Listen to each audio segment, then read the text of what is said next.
أعوذ بالله من الشيطان الرجيم. بسم الله الرحمن الرحيم. يا أيها المزمل قم الليل إلا قليلا نصفه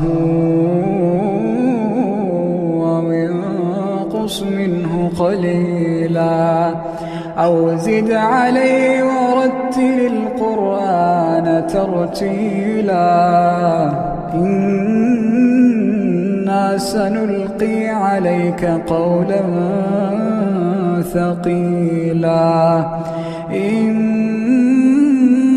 ناشئة الليل هي أشد وطئا وأقوم قيلا